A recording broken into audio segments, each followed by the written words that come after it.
bien évidemment, dans sa physionomie, dans sa configuration. La VAP, c'est une ZPPAUP encore élargie, notamment sur des sujets environnementaux, vous l'avez rappelé.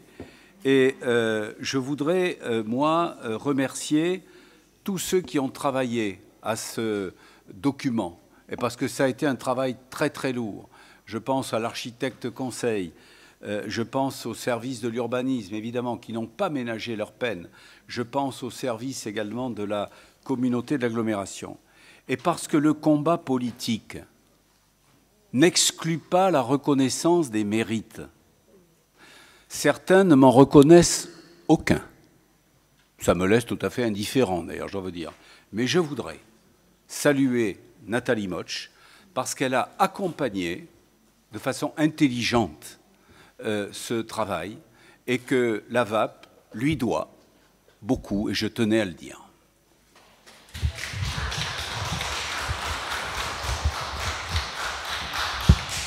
Merci, Monsieur le maire.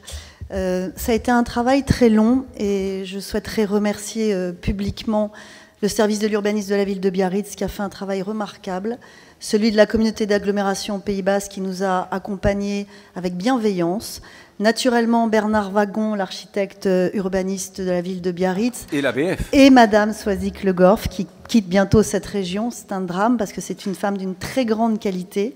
Je voudrais vous dire que c'est un document dont on peut ne pas percevoir de l'extérieur à quel point il est essentiel. C'est quoi la VAP? C'est un document juridique qui, à l'intérieur d'un périmètre, prévoit des règles spécifiques pour protéger l'architecture et protéger la nature et l'environnement. Donc vous, Biarrot, vous pouvez dormir tranquille, sereinement. Plus de 50% de Biarritz est protégé des ravages du bétonnage et de l'appétit des promoteurs. Et c'est une vraie satisfaction d'avoir pu mener jusqu'au bout, ou quasiment, ce dossier. D'ailleurs, on voit sur les cartes qui sont présentées l'élargissement des zones entre la ZPPAUP, on a doublé par rapport à la ZPPAUP ouais, et le périmètre de la VAP, vous voyez, qui est élargi, bien évidemment. Alors, Monsieur Vial. Monsieur le maire, mes chers collègues, puisqu'on en est au remerciement, je pense qu'on peut remercier également l'actuel adjoint à l'urbanisme pour le travail qu'il a fait sur la finition de ce travail. Bien sûr, tout à fait, bien sûr, bien sûr.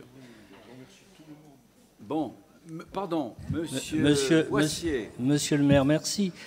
Merci de vos propos de reconnaissance envers le travail effectué par une adjointe. Là, je vous attribue effectivement un très bon point. Vous avez eu l'élégance de le faire, ce que d'autres n'ont pas fait. Monsieur Saint-Cric.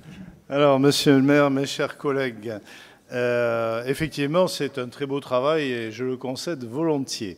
Par contre, j'ai entendu notre collègue dire que les Biarrots pouvaient dormir tranquilles.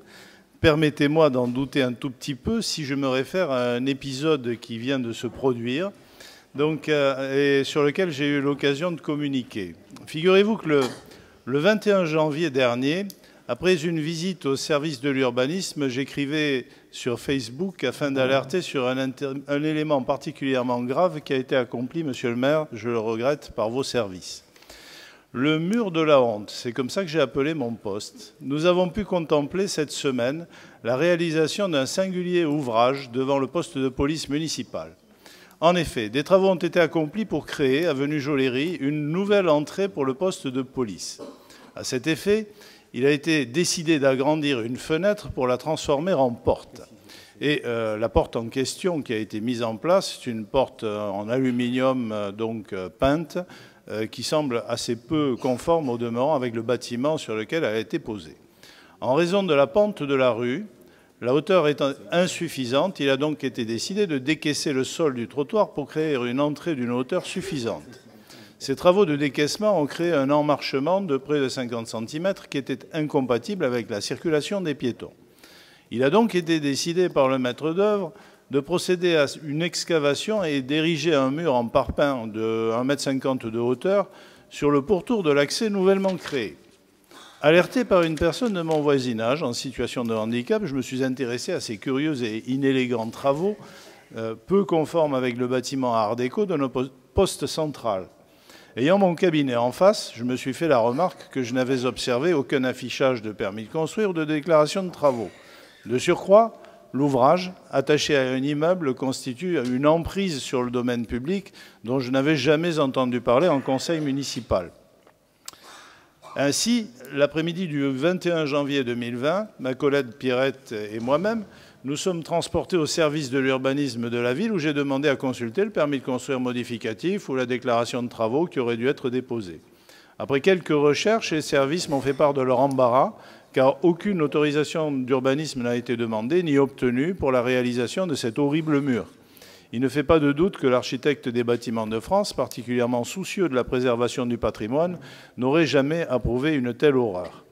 Un garde-corps léger, en fer forgé, de style art déco, aurait peut-être pu être mis en place. Non seulement il aurait préservé l'esthétique du superbe bâtiment, mais de très faible largeur, il aurait préservé en grande partie le passage restant sur le trottoir, qui a été amputé de 20 cm de large par ce mur. En fait, nous sommes en présence d'un ouvrage illégal qui a été, semble-t-il, construit sur ordre de vos services, monsieur le maire, avec signature de votre part, mais peut-être n'aviez-vous pas réalisé ce qu'on vous faisait signer, et qui, en l'espèce, n'a pas respecté les règles d'urbanisme qui sont imposées tant aux citoyens qu'aux collectivités locales. La réalisation de cette nouvelle entrée interroge également en termes d'accessibilité. Il aurait sûrement été préférable de conserver l'ancienne entrée qui donnait toute satisfaction.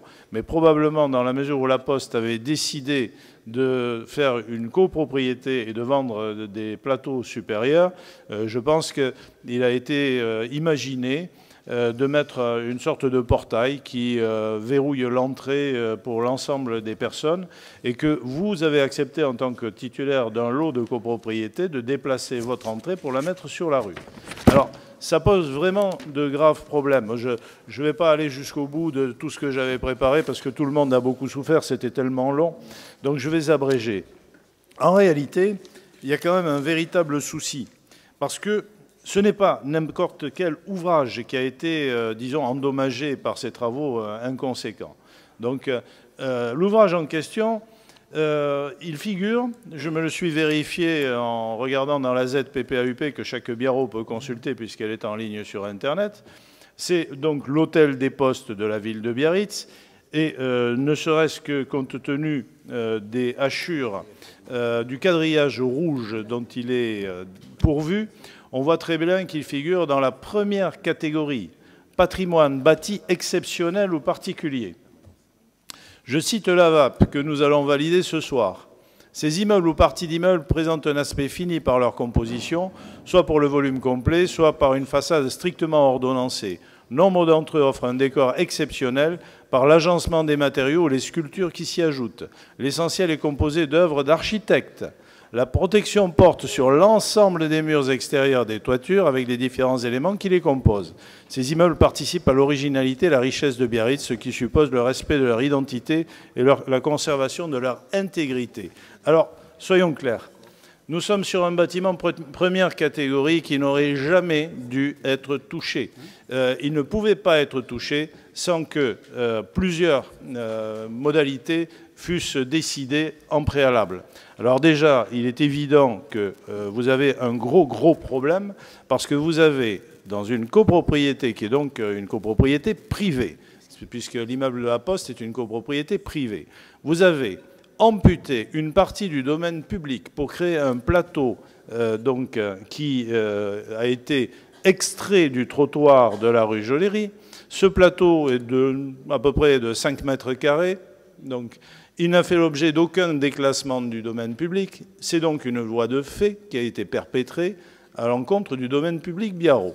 En deuxième lieu, nous avons une porte qui a été mise en place et qui n'est absolument pas conforme donc à l'ouvrage en question.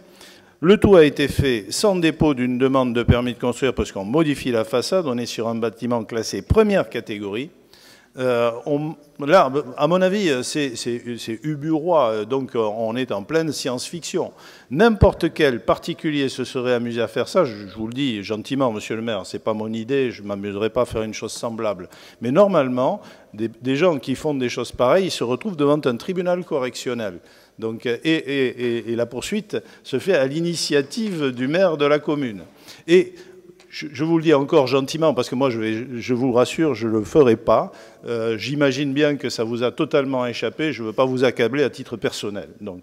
Mais il y a eu un dysfonctionnement qui est colossal dans vos services à ce stade-là. Voilà, j'avoue que je suis édifié de voir une chose semblable. Songez par exemple que n'importe quel citoyen biarrot qui vous en voudrait pourrait vous inviter aujourd'hui, je le sais parce que dans certains dossiers, il m'est arrivé, ma foi, de voir ces situations, n'importe quel citoyen biarrot pourrait vous écrire en vous demandant de déposer vous-même une plainte contre vous.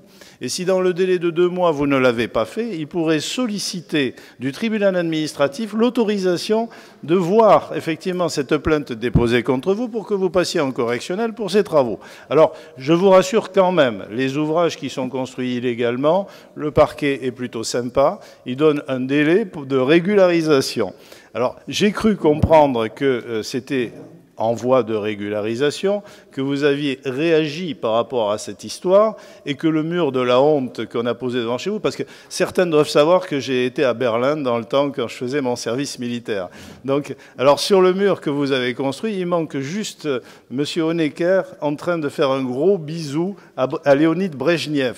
Ça serait sympa, juste avant de le détruire, de le mettre, comme ça je me sentirais encore plus rajeuni. Mettez un rouleau anti-grappin dessus et l'ensemble sera magnifique. Bon, trêve de plaisanterie, donc c'est quand même un problème sérieux parce qu'il y a des gens qui se déplacent dans cette rue, au-delà même de l'aspect de la construction parfaitement illégale, parce que là on patauge dans l'illégalité, je vous ai alerté, on va faire le nécessaire. Songez que la réaction des services qui a été, après que j'ai été à l'urbanisme et qu'on se soit gratté la tête curieusement en se disant « mince, je crois qu'on a fait une grosse bêtise », la réaction a été simplement d'entourer l'ouvrage de barrières métalliques, ce qui, à mon sens, et alors là je m'en suis un peu voulu, je me suis dit dans le fond j'ai encore aggravé la situation, parce que ces barrières métalliques interdisent désormais toute circulation sur le trottoir. Bon. Et de surcroît, j'ai pu voir et prendre en photo une pauvre mamie qui était avec son déambulateur, qui a été obligée de quitter le trottoir. Et la malheureuse, elle cheminait en plein milieu de la rue Joléry.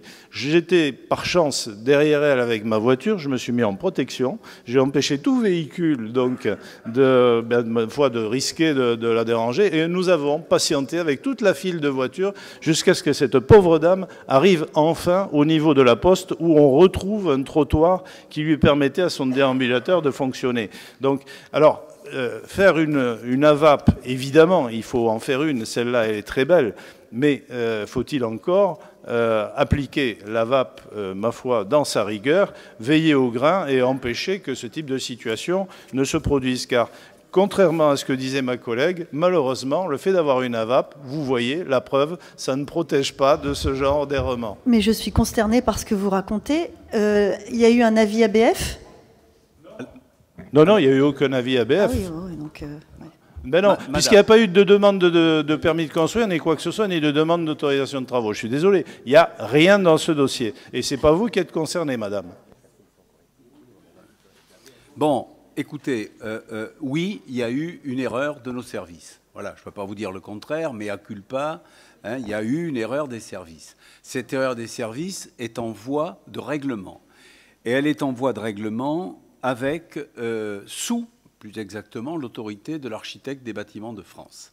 Donc, que nous associons à ce règlement du problème. Voilà. Monsieur le maire, c'est vrai qu'il y a eu erreur. Puis-je me permettre de demander simplement une chose, parce que l'endroit n'est peut-être pas le seul. En me déplaçant en rue d'Espagne, j'ai vu quelque chose à peu près équivalent, une sorte d'Algeco qui est posé sur le trottoir.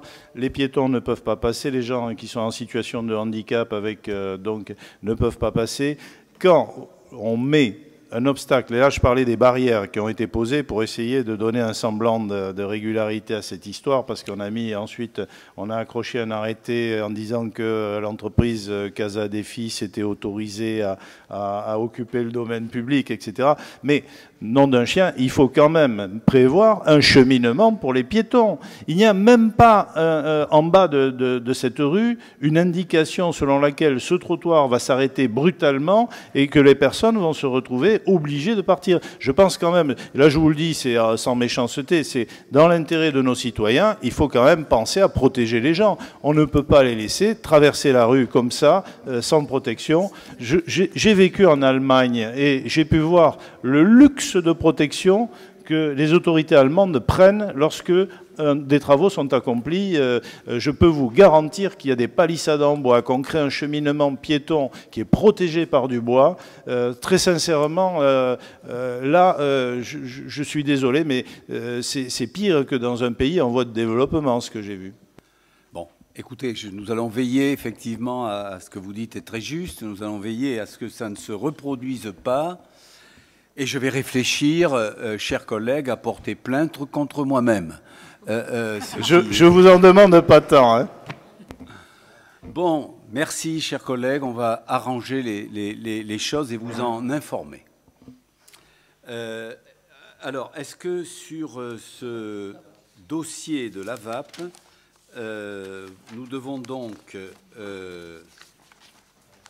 voter, décider d'approuver le projet de la VAP, préciser que la VAP annule et remplace la ZPPAUP, de dire que la VAP sera annexée au plan d'urbanisme de Biarritz en application de l'article L101-43 du CU, de dire que la présente délibération sera affichée en mairie durant 1 mois et de dire que le dossier AVAP sera tenu à disposition du public en mairie de Biarritz et sera consultable sur le site internet officiel de la ville. Y a-t-il des oppositions, des abstentions? Il n'y en a pas. La délibération est donc adoptée. Et c'est une belle nouvelle. Alors maintenant, toujours Monsieur Destizon, une parcelle, une décision de rachat à la SAFER